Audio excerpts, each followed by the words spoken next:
Hi, welcome back. This is Kirsten from JK Fiber Arts, and as promised, today we are all about locks. These, seriously, these are amazing. These are the locks, the Coopworth locks that I got at Maryland Sheep and Wool. These locks are so happy and colorful. I can't wait to see how these look all blended up. But I wanted to show you how I'm preparing the locks. The first bat that I did when I was experimenting a little bit, and this is still going to be an experiment, but was I opened up the locks and then I ran each color separately through the drum carder, just like you would if you're carding standard fleece before you blend it. And then I ran it together and blended it. So I did it on the 6:1 ratio to prep it, and then I switched my band to the 4:1 and did it like a normal like blending top type of situation. So it worked really well. I'm wondering if I can save myself some work and just put this straight through and just go with the 4:1 ratio, and we'll try to blend this together and see how it comes out on the carder. I'm really excited about it.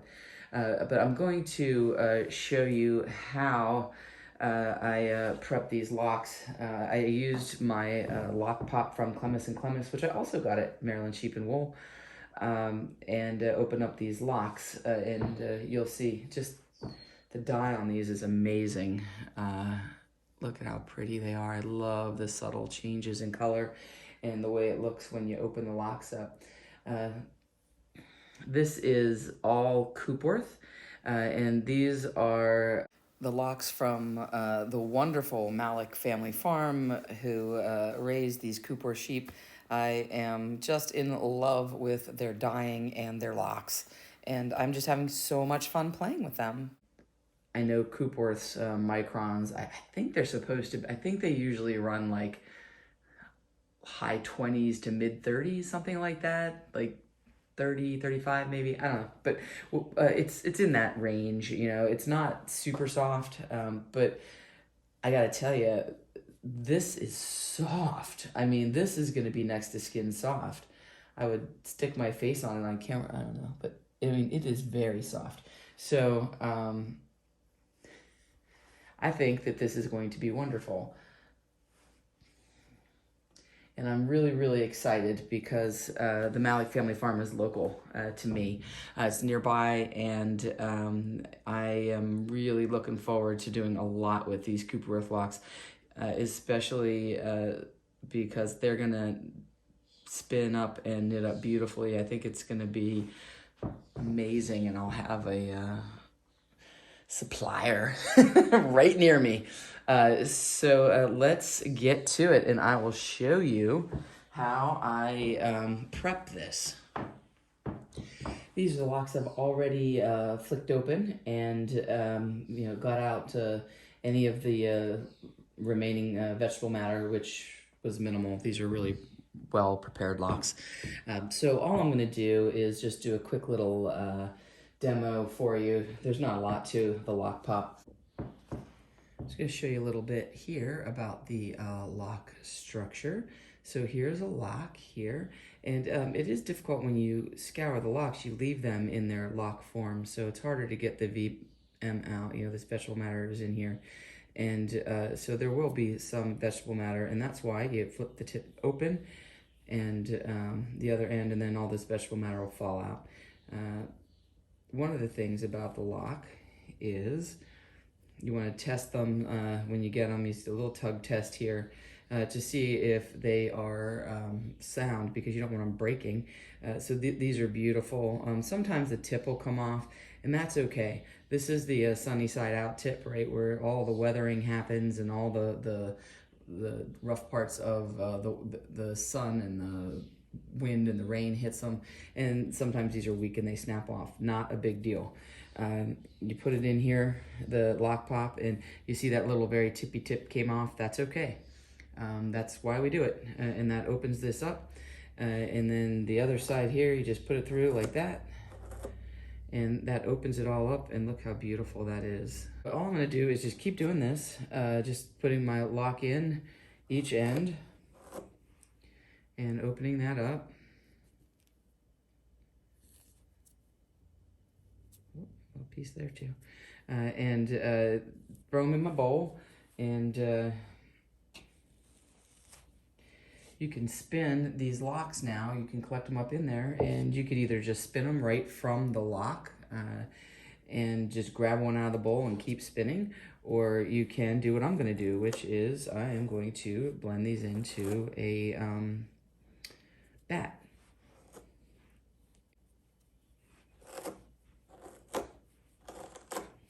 And even when they look totally clean and you think, oh, there's no vegetable matter even in there, you'll get like little bits of dirt. By the time I'm done doing all this, my lock pop is going to have just like bits of dirt all over it. And that is absolutely what you want, because better on this little thing than in my carter. I did weigh out my, I call them flights, but my Batt, what colors I'm going to use and basically what order I think I want to do it in. And I weighed at the end the waste that I had, and each of these ahead of time was almost 100 grams, and at the end I had less than 10 grams worth of stuff that I combed off of my lock pop because I wanted to see how much waste there is. Let's go with what we already have prepped from yesterday and get blending.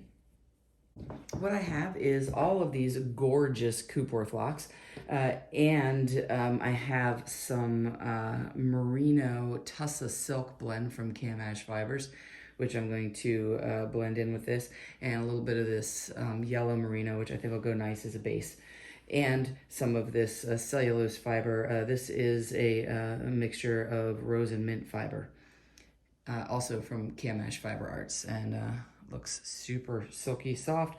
I think it's going to give us some nice, it'll be essentially a smooth Batt, but with some nice little bits of sheen from the silk and the cellulose fiber. I'm debating about how I want to, what ratio I want to use on my drum carter. Like I said, typically 6-to-1. We'll blend these locks into a nice fluffy Batt. I want to make this, art Batt. I think what I'm gonna do though is go with the 6-to-1 ratio and just pass everything through together, and let's see how fluffy and smooth it gets. I don't know if I've ever showed you guys how I put this on. I mean, it's really self-explanatory. It comes in the instructions, but it did take me a long time to memorize the order. The hardest part for me, though, is it does have a lot of, it's very thick and it doesn't stretch like, it doesn't stretch by design. And the last time I did this, I snapped one of my thumbnails off. So I'm going to be extra cautious today. There we go. I'm gonna start with some of this white. These are so beautiful. And again, it does not matter what order the locks go in as far as orientation. You could put them in perpendicular if you want to. You can put them in long ways here. I'm just gonna put them in this way because I'm gonna try to blend a bunch of stuff at once. And I really do, I love this purple. I love every color in here. So pretty. So I think what I'm gonna start with is, oh, I love this orange. This orange is my favorite, I think. The orange with the hot pink is my favorite next to each other. So let's start with getting this on here, see how it goes. Oh, lovely.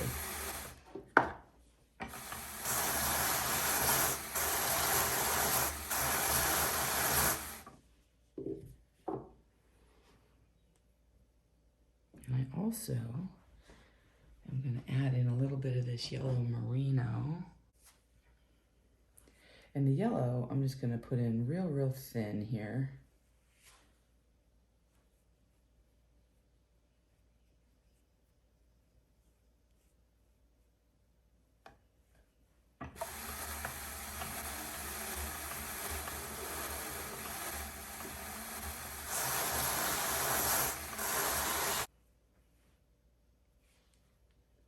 I'm just gonna add in some of this hot pink and some of this really like lighter orangey pink. And this gorgeous, gorgeous yellow. Oh, I just love this. Seriously, aren't those the most beautiful things you've seen? Look at those. Oh, so pretty. All right, let's put this on.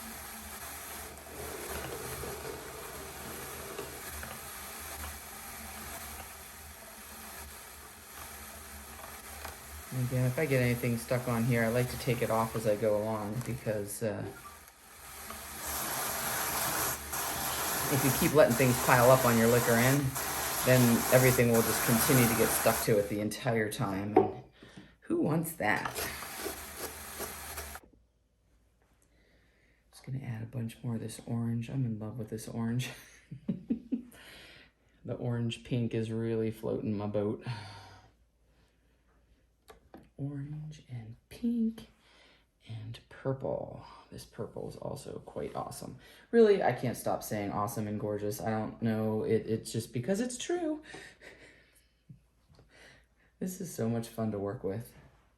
I hope you guys can find someone amazing like these guys. I actually am not sure if they ship or not. If they do, you should definitely email them and find out. I put their website in the previous bat that I did of theirs, but I'll drop it in the comments again. I had to stop and open up a few more of these purple locks because I need more purple in this. It's absolutely necessary in my life. And these locks are so good. All right, let's add this in together here. Yeah, that purple really adds what you need. Oh yeah. Okay, I'm getting close here. I think what we're going to do is just put this last, I think this is going to be my final bit here, and then we'll do a little maybe decoration on the top with some of the plant cellulose, the mint, rose mint fiber. So let's do some of this purple and some of this pink. And some orange. And some yellow. Actually, I might do one more after this. Let's see what we get here. Oh.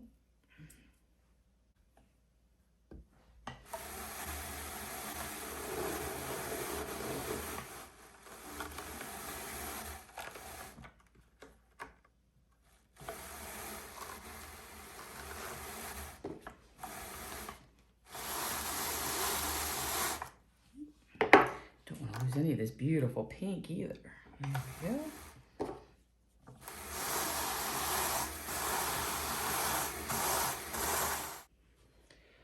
I did end up putting on all of the orange merino, but that just made me want to add some yellow Coopworth to finish it up here.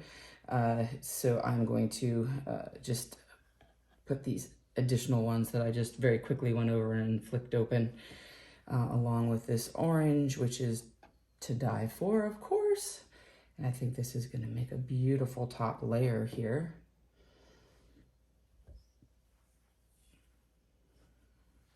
With the peach underneath of it. It's going to be really good. Oh, one little speck here. Okay. That side needed a little more on it anyways. Oh yeah, that's what I wanted to break that up. That looks good.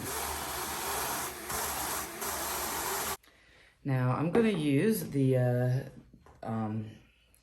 mint rose fiber here, and all I'm going to do, I am going to put this through the drum carder instead of painting it on, because I want it to be really thin and distributed. I don't want like the bigger streaks that I usually go for, because again, I don't want to take away from the beauty of the Coopworth. I want to highlight it. So I want to spread this nice and thin here, and when it goes on, should give me a lovely, if I can get it close enough to my liquor end to draw, because I was being very conservative. There we go. There we go. Nice. And let's blend this in.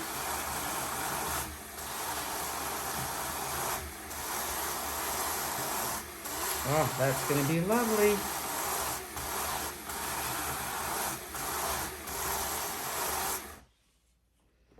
Look at that. Oh, it does look like a tequila sunrise. Okay.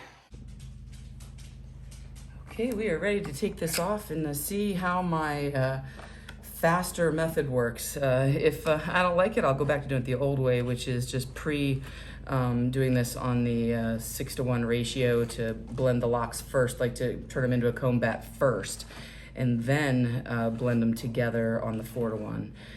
Which did work really, really nicely on the last bat, but I was trying to see if I could get the same result without as much labor.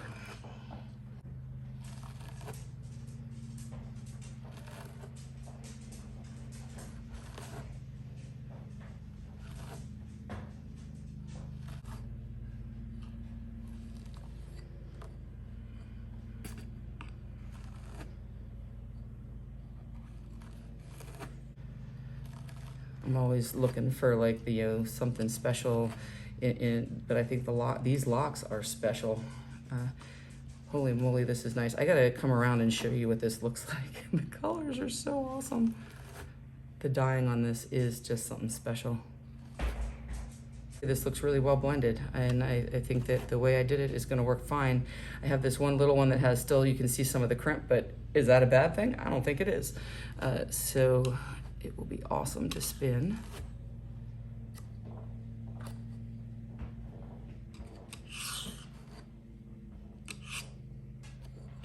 Look at this. Just feels like some sort of summer refreshing beverage.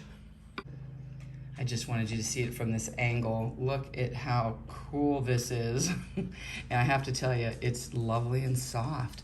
I am still blown away by what quality this Coopworth is. Really, really nice. All right, let's get this off here. Look at this. Now this was the base layer that was on the drum. I actually love this even more than I love the quote-unquote finish side here. Let me just run it past you here. Look at how pretty this is. And here is the finish side. And this has the rose fiber, which I do like, but I think I like the brilliance of this side better. I think, so I'm gonna do another bat that goes with this one, and I'm not gonna do any of the merino rose fiber. I'm just gonna add more locks to it. I'm gonna do a straight up all locks. And I think also what I'll do is I will do the blending on the 6-to-1 first and blend them all up individually, and then run them through on the 4-to-1 a second time, because I think that twice through is gonna just give it more volume and it'll be floofier. But this is still a beautiful bat, and it is still really floofy, and I love this. I love it. I don't know what to call it. Some sort of beverage, some sort of lemonade. Let's roll this up and see how much it weighs. Oop. Also, take off your rings when you do this, because I keep snagging them on stuff. Definitely when you drum card, you shouldn't have rings on, especially if you have electric drum carder, which I don't, but at least not yet. Coming soon.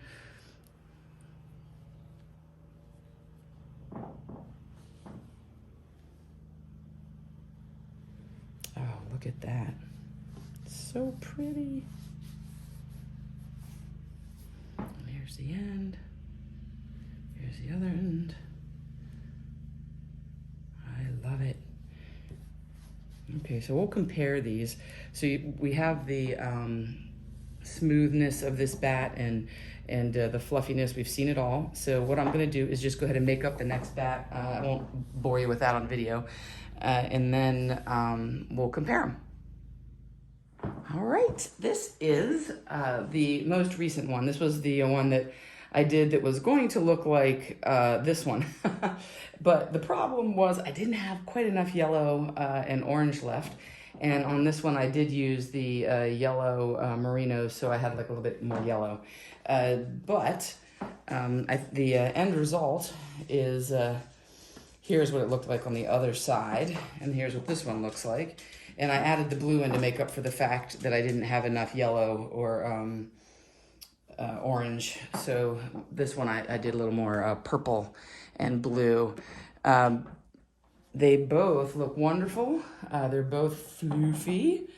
I don't know. I think I'll have to spin them. This one is a little bit more blended, and that is because I passed it through the drum carder, each one twice before I did this third blend, and then I blended them together just one time on the drum carder, like you usually see me do, and then I knocked that off of there.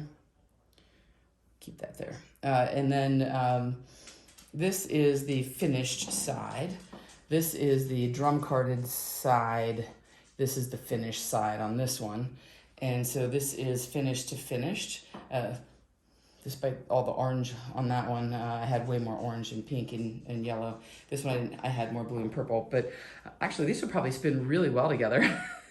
I might make them complementary bats. But let's see the thickness here. I think this one is floofier because I passed it through the drum carder a couple more times. The difference in the floof here, I think we can see a little bit of difference there, a little bit more volume. Not a huge difference, but some difference. Here are the final bats. This was the first one that I did not run through the drum carder first. And the colors are a little bit brighter, a little bit less blended, which I like. The floofiness is a little less. If you look here, you can really tell the difference in the volume of them. And of course, I tried to make the colors the same, but I did not have enough of these beautiful yellow and orange locks. So I had to, in order to make them close to the same weight, I needed to add the blue over on this one, but to make up for the fact I didn't have as much orange. But they both look really good. This is the drum carded side down, not the finished side.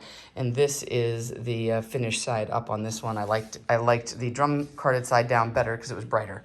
But here is the final look. Actually, these would be amazing spun and probably plied together. They'd be fantastic. So the first one with the less blending came in at 3.2 ounces and looks so pretty. And this one, although it is definitely floofier and airier, is actually 6 grams lighter. So there you have it. The slightly less blended one and the more blended one is in the back. I love them both, and I think I'll actually ply them together, and we'll see how it goes. I am having a lot of fun with these Coopworth locks. I will see you back here very soon. I have one more Coopworth blend that I want to do, and I will hopefully be showing that to you next time. Until then, spin happy.